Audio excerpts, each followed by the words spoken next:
Holy Spirit, and speak to us. Speak to us through words that are ancient and words that are modern. Give them new life and new relevance for our lives as we live them in these days. In your many names we pray. Amen.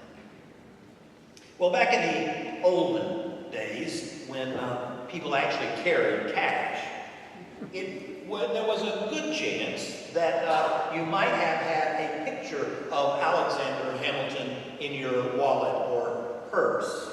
Until a few years ago, in fact, the $10 bill was about all that Americans knew about Mr. Hamilton. Oh, we might have remembered from school that he was the nation's first treasurer. And if we were good students, we would have known that he was one of our founding fathers and was instrumental in getting our financial system set up. And we might have some vague recollection that he was killed by Aaron Burr in a duel. But most of us can't remember why. And unfortunately, that's the one factual piece that the musical gets a little wrong. Born out of wedlock in the West Indies and orphaned as a child, Alexander Hamilton was arguably of more influence in shaping our nation than many of the people who are better known than him, like Thomas Jefferson, who became president, but only because of Alexander Hamilton. While Jefferson gets most of the credit for writing the Constitution, it was Hamilton who wrote 51 of the 85 segments of the Federalist Papers, which still interpret the Constitution to this day. He could have lost his only memorial, that on the $10 bill, when a few years ago there was a movement to put women and people of color on money. We decided justly to do that, but to do it with a $20 bill instead of the 10. And the reason for that decision was this Broadway musical that revived Hamilton's reputation. Pulitzer Prize winning author Ron Chernow wrote a biography entitled Alexander Hamilton. It became a New York Times bestseller, and Lin-Manuel Miranda was passing through an airport on the way to vacation, and he picked up the book in an airport bookstore. Now, perhaps because he had written a paper about the 1804 duel, Miranda was fascinated by Hamilton, and so intrigued by this biography that he spent the next several years crafting a Broadway masterpiece out of what had been dusty history. Now, given the demographics of New Canaan, I may be the only adult in the room who actually hasn't seen the show. But that's never stopped me from talking about things before. Still, I thought as we looked at this, the historicity of the show and its remarkable diversity and its inclusion all made it a candidate for this, our premier series, the Beatitudes of Broadway. I think that this show is important to us here in this church because what it epitomizes is in the DNA of this congregation. And sometimes we all have to be reminded of who we once were. I think it is, as a show, an amazing thing. It got, of course, a record 16 Tony nominations. It won 11, including Best Musical. It also won a Grammy and a Pulitzer. By using rap music and hip-hop and R&B, along with a couple of traditional Broadway tunes, it told a story in a powerful way, and the show, Hamilton, made artistic history. It also presents us with a healthy challenge, reminding us that people of color, people pushed to the margins of society, ought to be able to own American history, because they too are should confess that friends have threatened to cut up my gay card when I say that I'm not a big Broadway fan. And these friends have never been more critical of me than when they learned that 2 years ago this past June, because of an insider connection, my partner Bill and David got to go see Hamilton and to sit in the VIP seats where the Obamas had sat. They even got a backstage tour of the show. And I stayed in Hartford to teach, preaching, and worship. Now, seeing that show was perhaps the last truly happy experience that Bill had in his life. We returned home from here and went immediately to the hospital in Houston, where he never recovered. Still, because of a childhood friendship, David got them a special experience of Hamilton that even the folks in New Canaan can't afford. And so for that, I am deeply grateful. And since Bill actually saw Hamilton, as well as listened to me preach for 35 years, I thought that I should take his advice about what was important in the show and what we ought to think about together this morning as we consider this modern lesson through which God is still speaking. Bill said the one thing that we all need to be aware of is that lesson we heard so beautifully sung a moment ago. Who lives? Who dies? And who will tell your story? Because of a duel, Alexander Hamilton, unlike the other founding forebearers, did not grow old. He did not have an opportunity to craft his story, to write it completely, to ensure how it would be told and who would tell it. He did not have the opportunity to shape his legacy like some of the others have. And in the end, I think the musical is a love story because of the person who does live and tells his story.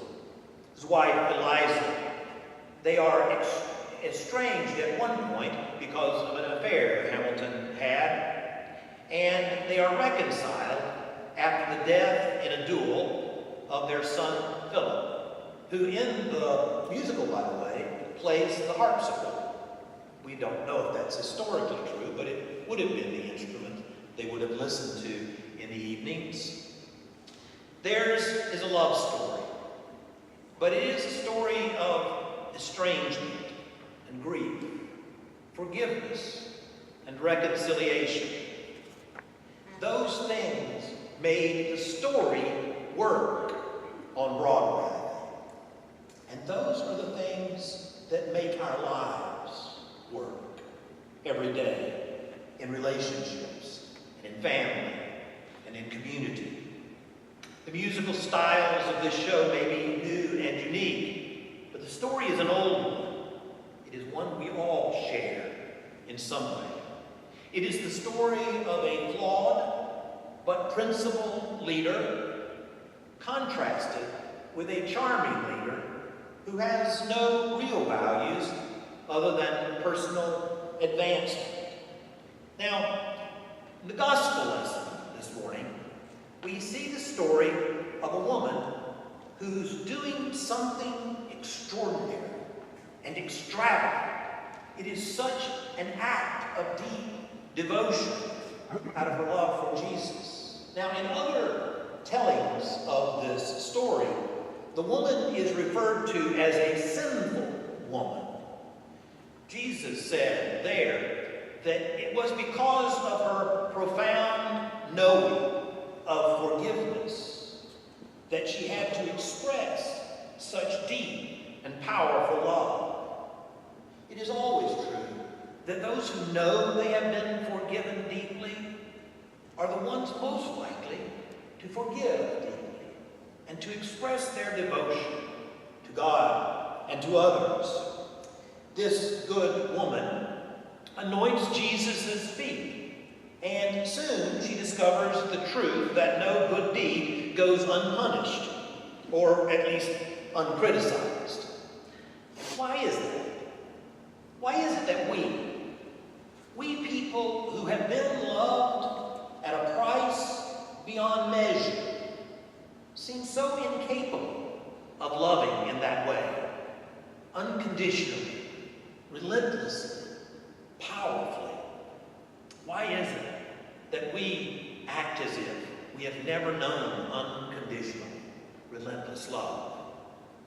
Now, the total testimony of the gospel is that Jesus tried to express that love to everybody, but in particular, he tried to express it to the poor, to those who are the margins of life. And so this story presents us with a bit of dilemma. We can agree with the disciples, like, okay, why didn't we sell this and give the money to the poor? But you see, Jesus was never an either-or kind of thinker. Jesus understood you didn't have to do one or the other. You, in fact, should do both. Your deep and profound devotion, your love of God and one another should find expression to the least, to those at the margins, to the poor. It is the witness of his life, but he also witnessed to the fact that we are all poor. We are all poor in one way or another. And this unnamed woman poured out her love because of her awareness of her poverty. Therefore, her extravagant grace became a memorial for who she was. And how we live will become a memorial of who we are, of what kind of lovers of life we are. We are all called to love, like God does, because we are children of a God whose essence is relentless and unconditional love. Jesus said that the extravagant way that this woman poured out her love would be a memorial to her forever. It would be how she would be remembered. And here we are, 2,000 years later, thinking about her and her deep, generous devotion. Which, of course, begs the question, how will we be remembered?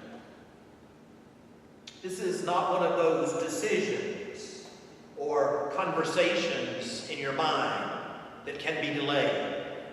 Life should never be delayed, because every day, in every way, how we live our lives is writing our story. It is creating our legacy. It is telling the tale that we will leave behind. Because once upon a time, I pastored one of the largest churches in the country. It has been my dubious honor to preside over thousands of funerals, particularly funerals of young men who died far too early. I have had that opportunity to stand and struggle with what I was to say about this short-lived life. And I have done hundreds of funerals for people who lived long, long times.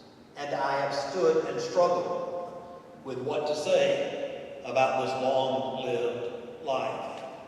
In both situations, there are times when all the words in the world couldn't describe the exquisite and extraordinary life that has been lived.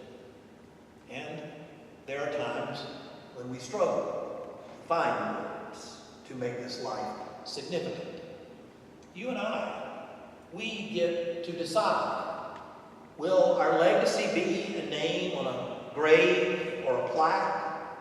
Or will it be a story of a life lived extravagantly, extraordinarily, a life of deep devotion to one another and to God?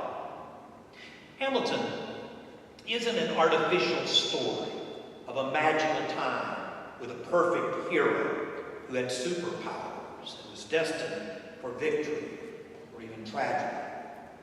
Instead, it is an all too real story of an all too real human who made terrible mistakes and accomplished amazing things. In the end, though, the story is about someone who was so deeply loved by a person who forgave them that she gave her life to making sure he was not forgotten. Hamilton the musical made history with its rap and hip-hop. But if you'll forgive me, I think the most beautiful moment in the show is the one that Allison and Chris performed for us a moment ago. And in a sense, it is a classically Broadway song of the devotion of our lives.